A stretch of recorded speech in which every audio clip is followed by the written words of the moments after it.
Nous avons vu dans les éléments précédents que nous avions des transactions. Et ces transactions, nous avons dit qu'elles permettaient de déplacer d'un portefeuille à un autre portefeuille un asset numérique. Ces assets numériques, on les appelle des tokens, on les appelle des bitcoins, on les appelle des Ethereum, on les appelle des Solana, on les appelle de tout un tas de noms en fait. Et chaque blockchain, globalement, utilise son propre asset numérique. Alors cet asset numérique, très souvent, on l'associe à une monnaie. On imagine le Bitcoin, par exemple, comme étant souvent quelque chose qui est équivalent à de l'or ou équivalent à de l'euro ou ce genre de choses. Et ça pour deux raisons. La première, c'est que initialement, le Bitcoin s'est créé comme étant une sorte d'or numérique. Et donc, quelque part, puisqu'il s'agit d'or numérique, on l'associe à ce métaux-là, qui est donc quelque chose de palpable, d'échangeable, et donc par conséquent qui ressemble beaucoup à une monnaie d'une certaine façon.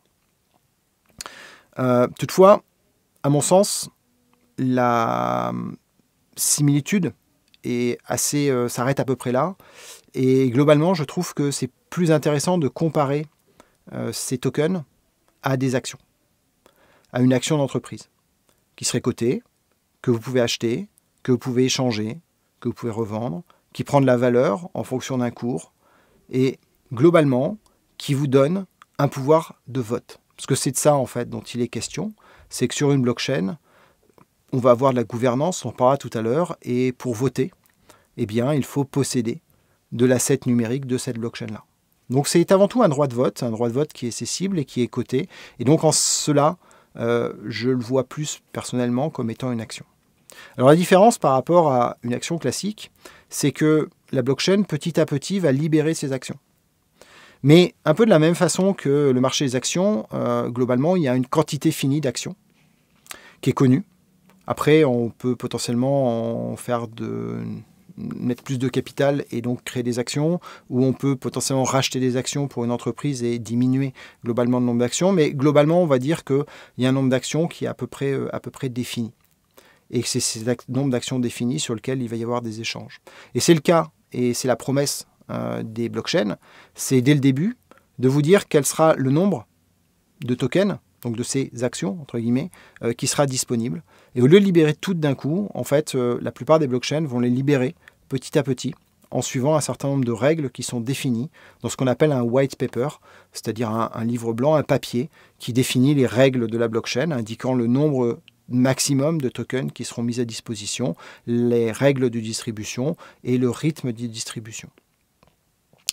Ces tokens, eh bien, on va les associer à une action qui permet de les obtenir, qui s'appelle le minage. Alors, il y a différentes façons de faire du minage, mais globalement, l'idée du minage, c'est de dire que, comme on l'a vu précédemment, la blockchain, c'est un algorithme qui va s'exécuter et qui va être distribué de façon à permettre de créer la confiance.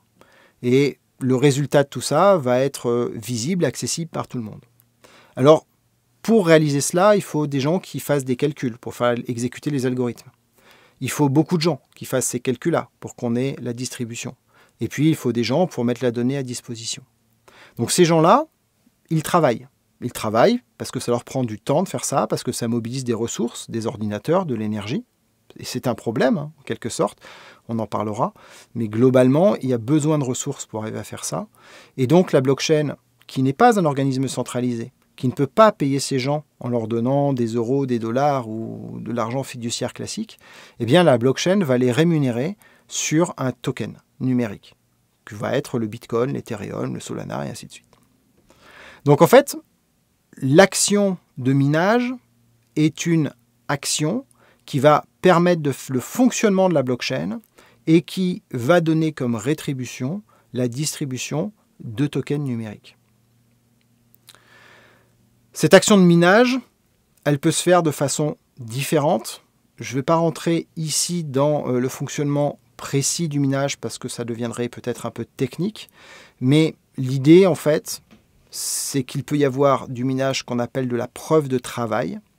Et la preuve de travail, grosso modo, ça consiste à réaliser des calculs mathématiques complexes.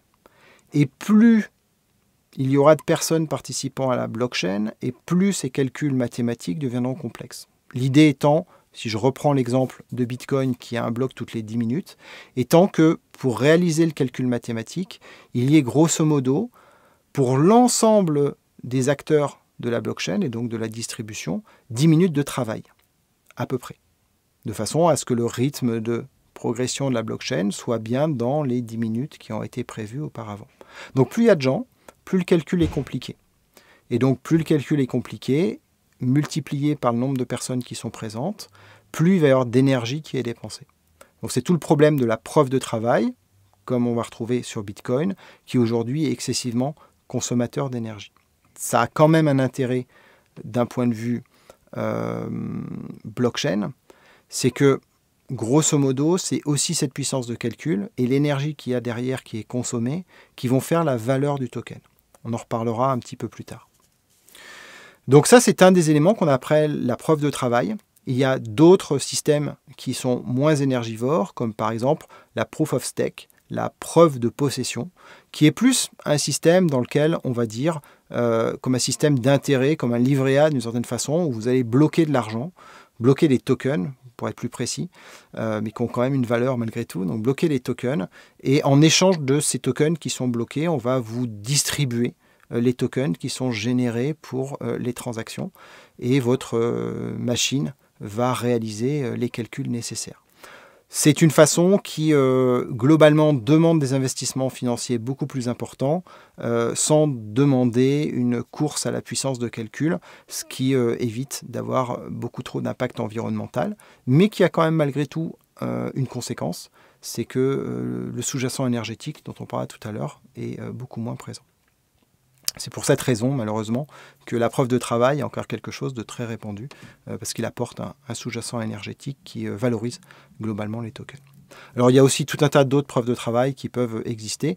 L'objectif est de dire que comme on a distribué le travail et donc la validation et l'exécution de l'algorithme sur un ensemble large de personnes, eh bien il faut s'assurer que chacun contribue à l'effort et que certains soient élus à un moment donné pour réaliser la validation des transactions et que ces élus-là soient donc récompensés en obtenant des tokens.